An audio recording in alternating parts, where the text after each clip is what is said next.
खाना नहीं दोगे क्या आज? हमें तुमने कल खाना खिलाया था, आज सुबह का वायदा किया था। और माँ सुबह से इंतजार कर रहे हैं चारों भाई, तुमने खाना नहीं दिया। माँ ने अपने छोटे पुत्र की तरफ देखा, माँ कुछ सोच के कहना चाहती थी, तब तक दूसरा बेटा आ गया, तीसरा आ गया, चौथा आ गया। चारों बेटाओं ने मैया को जकड़ के पकड़ लिया, लपट गए। माँ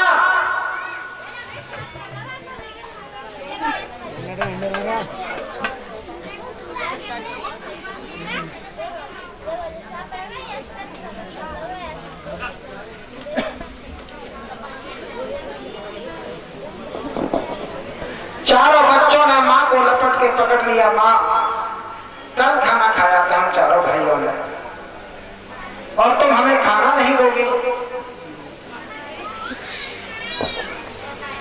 ये विशेष हमारे मित्र हैं पुराने, हमारे साथ पढ़े हैं, कई ऐसे साथी हैं। वैसे तो सब लोगों से प्यार रहा है, सम्मान दिया सब लोगों ने, लेकिन श्याम सिंह, नाहर सिंह, वीरेश कुमार, विशेष कुमार, 10-5 ऐसे लोग हैं जिन्हें कहते हैं ना बचपन के मित्र हैं। 101 रुपए का हार डाल के सम्मानित करते हैं। गोवर्धन कन्हैया से, गोवर्धन गिरधारी से, बांके बिहारी से प्रार्थना करूंगा इनकी मनोकामनाएं परिपूर्ण करें। आज सुशीला मन में सोच रही है कि बेटा तुमको तो कल भोजन फिर भी मिल गया था, जो तुम्हारे पिता मांग करके लाए थे, उस भोजन में सिर्फ तुम्हारी ही तृप्ति हो पाई थी। बेटा तुम्हारे पिता सुदामा और माँ सुशीला को तो कल भी भोजन नहीं मिला, हम तो परसों का खाए हुए। लेकिन सुशीला इस बात को अपने बच्चों से नहीं कहना चाहती। वो गरीबड़ी आज बच्चों की ओर फटी फटी आंखों से देख लगी। तब तक एक बच्चे ने एक बहुत बड़ी बात कही, माँ अगर घर में खाने की व्यवस्था नहीं थी तो तुमने हमें कल झूठ क्यों बोल दिया? तुम सुबह से झूठ क्या बोल रही थी? तुम झूठी हो, तुम झूठ बोलती हमसे माँ, तुम झूठी हो। झूठी शब्द सुना माँ का कलेजा फट गया। टोटा किसी के घर में कहिए सबसे बुरा है बेटा, और लोचा गुंडा नाम धरा दे बेईमान बना दे। माँ ने कहा बेटा चिंता मत करो, तुम्हारे पिता नगर में गए हैं, अभी आटा दाल लेके आ रहे होंगे, मैं आज तुम्हें खाना जरूर खिलाऊंगा। शाम को सुदामा आते ही फिर नगर में किसी ने भी आटा दाल नहीं दिया, भोजन की व्यवस्था नहीं हुई। जैसे तैसे बच्चों को समझा बुझा करके वो दुखिया रात को सुला देती है, लेकिन भूखे कहीं नींद आती है। बच्चे और माँ सुदामा पूरी रात करवट बदलते रहे। सवेरा निकला, बच्चों ने माँ को आकर फिर पकड़ लिया, मैया अब तो तूने झूठ की हद पार कर दी। एक बेटे ने तो बोली की गोली से झोंक दी, माँ अगर तेरे घर में खाने की व्यवस्थाएं नहीं थी तो तूने हमको जन्म कर दिया। उस अभागी से इतना सुनने की बात थी कि उसकी आंखों से आंसू निकल पड़े कि आखिर मुझसे भी बड़ी अभागिन कौन होगी, जिसके 4-4 बेटे 3-3 दिन से जिसके सामने भूख से तड़प रहे, और मैं बच्चों के खाने की कोई व्यवस्था नहीं कर पा रही। झोपड़ी के समीप बैठे हुए सुदामा ने जब बच्चों का ये शब्द सुना, सुदामा का कलेजा फट गया। सुदामा कर भी क्या सकते थे? सुदामा सोटा लोटा लेकर के दूर एक वृक्ष के नीचे जाकर बैठ गए। घोटों में सिर देकर सुदामा सोचते, बेटा मैंने ऐसा क्या पाप किया था? अगर मुझे गरीब बनाना था, मुझे दरिद्र बनाना था, मुझे भिखारी बनाना था, तो हे प्रभु मुझे तूने गृहस्थी क्यों दी?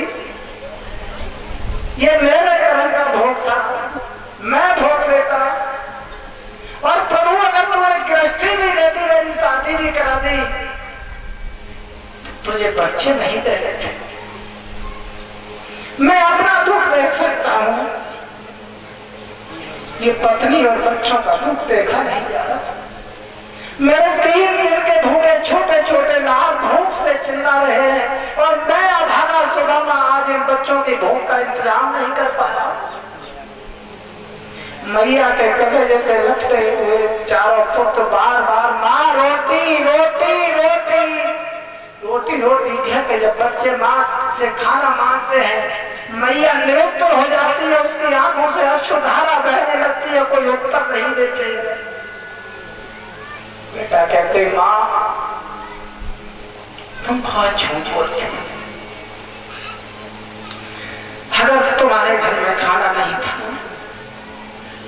हमको जन्म क्या दिया अपनी कोख से? माँ आज तुम्हें मालूम है 3 दिन हो गए हैं, रोज हमसे झूठ बोल देती हूँ। सुबह खाना देंगे, सुबह कहते हैं दोपहर को देंगे, दोपहर को कहते हैं शाम को देंगे। माँ अगर खाने की व्यवस्था नहीं है तो हमारी गर्दन दबा करके हमारी हत्या क्यों नहीं कर देती है? सुशीला का कलेजा फट गया, वो दुखिया फूट फूट के रोने लगी। आखिर ये नौबत मेरे सामने, मेरे पुत्र मेरे सामने मुझसे कह रहे हैं कि हमारा गला दबा करके हमारी हत्या कर दीजिए। जिस गरीबड़ी ने कभी शादी होने के बाद सुदामा से अपना दुख नहीं रोया, खाना मिल गया तो खा लिया, नहीं मिल गया तो भूखी सो गई, साड़ी हुई तो पहननी, नहीं हुई तो फटी हुई साड़ी से अपना तन ढक लिया। कभी बारिश में टूटी हुई झोंपड़ी में जल टपकता था, जब बारिश की बूंदें टपकती थी तो वो कोने में अपना शरीर छुपा लेती थी, लेकिन कभी सुदामा से अपना दुख नहीं रोया। आज वो सुशीला सुदामा के सामने दुख रोने को मजबूर हो जाती है। अब इससे ज्यादा मेरी जिंदगी में और बुरा क्या दिन आएगा? सुशीला उस झोंपड़ी से निकली। बेटा थोड़ी देर बैठो, मैं अभी तुम्हारे पिता के पास जाती हूँ। और सुशीला वहां से निकली, फटी हुई साड़ी पहने हुए सुशीला उस पेड़ के नीचे पहुंची, जिस पेड़ के नीचे सुदामा घोंटुओं में सिर दिए हुए रो रहे थे। सुदामा को अपने उस कर्म का प्रायश्चित होना था कि काश मैंने अपने मित्र के साथ एक छोटी गलती नहीं की होती, आज मुझे ये दिन देखने को नहीं मिलता। सुदामा के पास सुशीला पहुंच जाती है, हाथ जोड़ के बोली प्रभु एक बार मुंह निकालिए घोंटों से, स्वामी एक बार मेरी ओर देखो तो सही। सुदामा ने अपने प्राण प्रिय की ओर देखा, सुशीला की आंखों में आंसू देखे, सुदामा का कलेजा फट गया। बोले सुशीला तेरे ये आंसू मुझसे सब कुछ कह गए, अब तेरे कहने की जरूरत नहीं बची। सुदामा की कलाई पकड़ के सुशीला बोली नाथ मैंने ढेर सारे कष्ट सहन कर लिए, जब से तुम्हारे जीवन में आई हूं मैंने कभी आपको कभी शिकायत का मौका नहीं दिया। भूखी नहीं तो आपसे नहीं कहा, प्यासी नहीं तो आपसे नहीं कहा, वस्त्र हुए तो आपसे नहीं कहा, फटा हुआ पहन लिया तो आपसे नहीं कहा, लेकिन नाथ अब इन बच्चों का दुख हमसे देखा नहीं जा रहा। स्वामी एक बार आप झोपड़ी की तरफ चल के देखो तो सही, तुम्हारे चारों बेटे ये कह रहे हैं कि माँ भोजन नहीं है तो हमारी गला दबा करके हत्या क्यों नहीं कर देती है। आज सुशीला सुदामा से हाथ जोड़ करके बोली स्वामी के ना है दरिद्र सम दुख जग माही, और संत मिलन सम सुख कछु नाही। घर में ना है अन्न को दाना, और 4 दिना से मिलो न खाना। अब कोई बात है उपाय बेचारा, जा से जाए दरिद्र तुम्हारो। मांगो भीख पर नहीं पूरी, और ब्राह्मण धर्म न हो ये मजूरी। 3 लोक को पालनहारो, सुनियत है सोई मित्र तुम्हारो। स्वामी मैं आपसे आज कहने के लिए मजबूर हो गई, जब चार बालक 3-3 दिन के भूखे तुम्हारी झोंपड़ी में चिल्ला रहे हैं, इससे बड़ा कष्ट, इससे बड़ा दुख हमारे आपके जीवन में क्या हो सकता है? स्वामी अब ऐसे समय कटने वाला नहीं है। ऐसा लगता है कि पास में बह रही सरोवर में बच्चों को पेट से बांध करके आप क्या कर लो।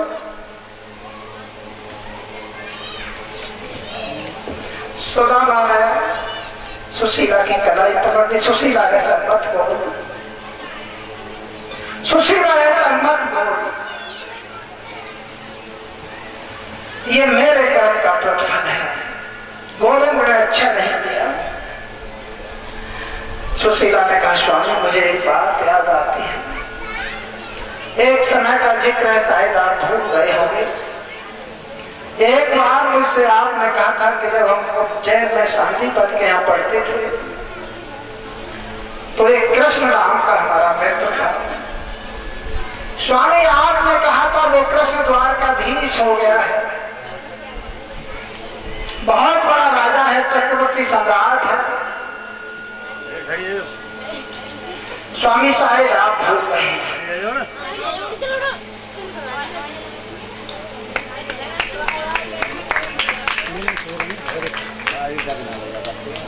स्वामी शायद आप भूल गए।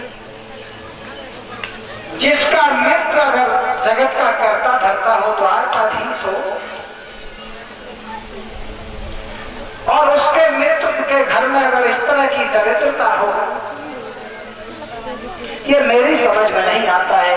सुशीला ने कहा कि 3 लोक को पालनहारो और सुनियत है सोई मित्र तुम्हारो। जाको मित्र जो ऐसा होई और फिर क्यों दर दर मांगे सोई। जाओ पंथ तुम नहीं के पासा और पूर्ण करें तुम्हारी आशा। सुशीला कहती है स्वामी आप एक बार उस गोविंद के दरवाजे पर चले जाइए। ये 101 रुपए का हार श्री सोरन सिंह चाचा जी धौलेश्वर वालों ने मुझे आशीर्वाद के रूप में भेंट किया है। मुरलीधर का नहीं आने चाहिए कायोदे। सुशीला हाथ जोड़ के कह रही है नाथ द्वारकाधीश के यहाँ चले जाओ। ये दुनिया वाले तो तुम्हें भीख दे दे करके थक गए, अब ये दुनिया वाले हमारे अन्न की व्यवस्था नहीं करेंगे।